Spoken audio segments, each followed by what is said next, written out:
A veteran, a hotel clerk, a judgment that would cost more than anyone imagined. The man's clothes were tattered, his boots worn thin from walking streets that had become his temporary home. He approached the Grand Plaza Hotel front desk, clutching a small duffel bag, just hoping for one night of shelter from the October rain that had been falling for hours. But the desk clerk barely looked at him. "No vacancies," she said flatly, though the marble lobby behind her echoed with emptiness, and the reservation system showed dozens of available rooms. The man opened his mouth to explain, to plead, to mention the Purple Heart in his bag and the nights he'd spent defending the very freedom that allowed her to work in safety. But she cut him off with words that would haunt them both. "We don't take people like you here." He lowered his eyes and walked away in silence, not knowing that in 7 days, he'd return to change everything. This is Hopeful Horizon. Before we dive in, drop a comment with where you're watching from, and subscribe for more stories that remind us why respect should never depend on appearances. Michael Carter had served 3 tours in Afghanistan, earned a Purple Heart, and led men through battles that tested every fiber of his being. But none of that mattered to the woman behind the mahogany reception desk of the Grand Plaza Hotel. All she saw was torn jeans, a faded jacket, and the kind of desperation that made her uncomfortable. "Sir, I already told you, no vacancies," she repeated, her voice louder now, designed to carry across the lobby and signal to anyone watching that she was handling an undesirable situation. Michael's voice was quiet, respectful. "Ma'am, I have money. I can pay for a room. I just need—" "We're fully booked," she interrupted, though her computer screen clearly showed the opposite. "And even if we weren't, this establishment has standards." The word hung in the air like a slap. Michael's jaw tightened, but his training kicked in. The discipline that had kept him alive overseas. The respect for authority that had been drilled into him since basic training. "I understand," he said simply, though understanding and accepting were 2 different things. As he turned to leave, the clerk, whose name tag read Patricia, shook her head and muttered just loud enough for her coworker to hear, "The nerve of some people, thinking they can just walk in here looking like that." That night, Michael slept on a park bench 3 blocks from the hotel, his duffel bag serving as a pillow, his military-issued sleeping bag providing little protection from the cold that seeped through his bones. He'd slept in worse places, foxholes in the Afghan desert, guard posts during freezing mountain patrols, but somehow this felt different. This was home, the country he'd fought for, and he was being treated like an enemy. Patricia went home to her apartment that night and laughed about the encounter with her roommate. "You should have seen this guy today. Homeless vet, I think. Came into the plaza like he owned the place. Can you imagine? Some people have no sense of where they belong." What she didn't know was that Michael Carter did know exactly where he belonged, and in 7 days, he was going to prove it. 1 week later, a sleek black Mercedes pulled up to the Grand Plaza Hotel's valet stand. The doorman hurried forward, anticipating another wealthy guest, another opportunity for a generous tip from the kind of clientele the hotel prided itself on serving. The man who stepped out of the car was impeccably dressed, charcoal gray suit, tailored to perfection, Italian leather shoes that gleamed despite the overcast sky, a silk tie that probably cost more than most people made in a week. His hair was neatly trimmed, his beard precisely groomed, and he carried himself with the confidence of someone accustomed to respect. But something about his face was familiar. Patricia looked up from her computer as the man approached the front desk, her professional smile automatically clicking into place. The warm, deferential expression, reserved for guests who looked like they belonged in the Grand Plaza's marble lobby. "Good afternoon, sir. Welcome to the Grand Plaza. How may I assist you today?" The man's eyes met hers, and for a moment, something flickered across Patricia's face.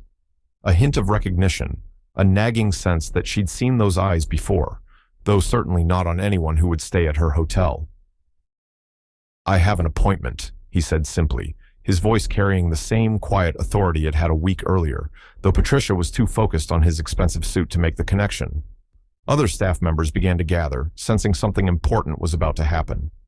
The hotel manager, Mr. Davidson, appeared from his office, smoothing his tie and preparing to greet what was obviously a VIP guest.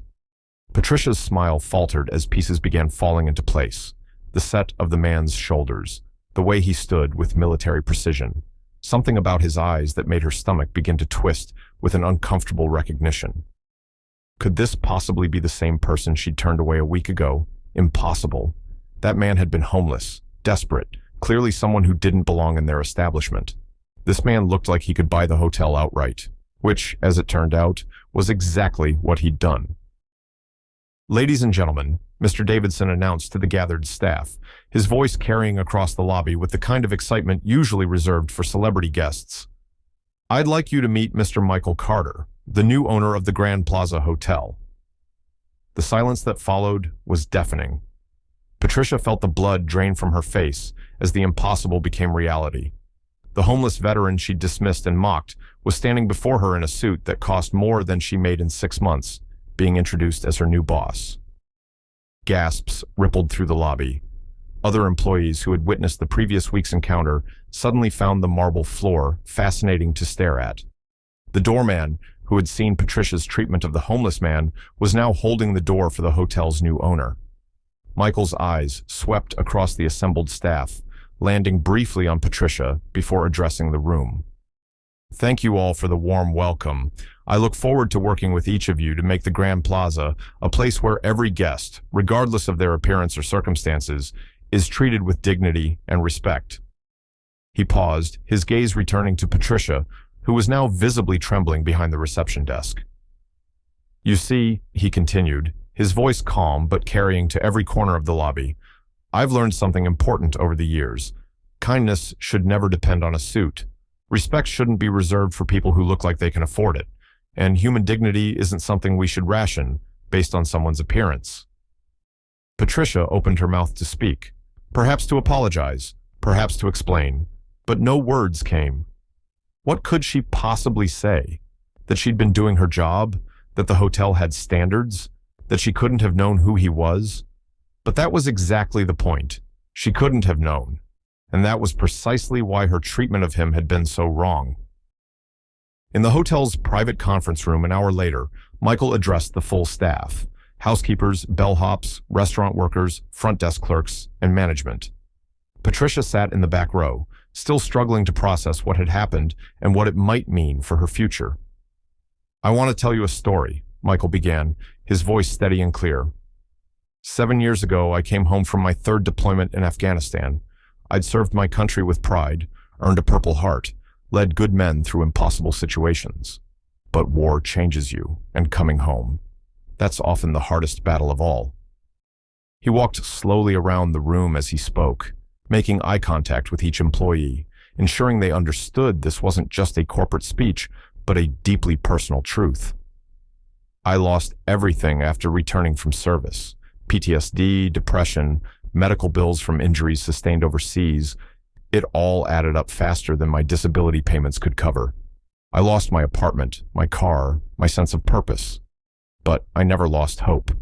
What I did lose was dignity. Every time someone looked at my clothes instead of my character, every time someone judged my worth by my appearance instead of my service." Patricia shifted uncomfortably in her seat, remembering her words from the week before. "We don't take people like you here." "I spent 2 years rebuilding my life," Michael continued. "I used my military training to start a security consulting business. I worked 18-hour days, slept in my office, saved every penny. When my first big contract came through, I reinvested everything. When that paid off, I expanded. And when the Grand Plaza went up for sale last month, I saw an opportunity to create something different." He stopped walking and faced the room directly. "This hotel will stand for respect, for everyone who walks through our doors. Whether they're wearing a $1,000 suit or carrying everything they own in a garbage bag, they deserve to be treated with human dignity. Because you never know who someone is, what battles they've fought, or what they're capable of becoming." Applause began slowly, then built throughout the room. Staff members were nodding, some wiping their eyes, others looking at Patricia with a mixture of sympathy and judgment. "Now," Michael said as the applause died down, "I'm not here to embarrass anyone or to relitigate past interactions. We're all human, we all make mistakes, and we all have opportunities to do better going forward. What matters is what we choose to do next." His eyes found Patricia's across the room. The Grand Plaza will be a place where respect is the foundation of every interaction, where we see the person, not just their circumstances, where we remember that treating someone with kindness costs us nothing, but withholding that kindness can cost us everything. Patricia thought she was turning away a homeless man that October evening, but she was really turning away her future boss, a decorated veteran, a successful businessman who would have the power to shape her career and her understanding of what hospitality really means. Michael Carter didn't reveal his identity that night to humiliate anyone or to prove a point about wealth and power. He revealed it to teach a lesson that extends far beyond hotel lobbies and expensive suits. That human dignity isn't something we earn through our appearance. Appearance and respect shouldn't be something we have to purchase with the right clothes. The week between his dismissal and his return wasn't just about revealing his true identity. It was about proving that worth isn't measured by what someone looks like in their darkest moment, but by what they're capable of becoming when given the chance. Patricia kept her job, but she learned something more valuable than job security. She learned that the man sleeping on a bench outside might be the same man signing her paycheck, that the person asking for help today might be the person in a position to offer help tomorrow. That respect is something we should give freely, rather than something others should have to earn. Because you never know who someone is, or the battles they've fought to stand where they are. Respect costs nothing to give, but withholding it can cost everything. The homeless veteran you ignore today might be the CEO interviewing you tomorrow. The person you judge by their clothes might be the person deciding your future. The dignity you deny someone in their lowest moment might be the dignity that defines your own character. If this story struck you, let us know where you're watching from in the comments. Tell us about times when someone's appearance surprised you, when you learned not to judge by first impressions, or when someone showed you respect when you needed it most. Hit subscribe for more stories that remind us why dignity should never come with conditions, why kindness should never depend on circumstances, why treating everyone with respect isn't just the right thing to do, it's the smart thing to do. Until next time, remember that every person you meet is fighting a battle you know nothing about, carrying a story you haven't heard, and deserving of respect regardless of how that story has shaped their current circumstances. This is Hopeful Horizon, reminding you that suits don't make the man, but how we treat people when they're not wearing suits reveals exactly who we are.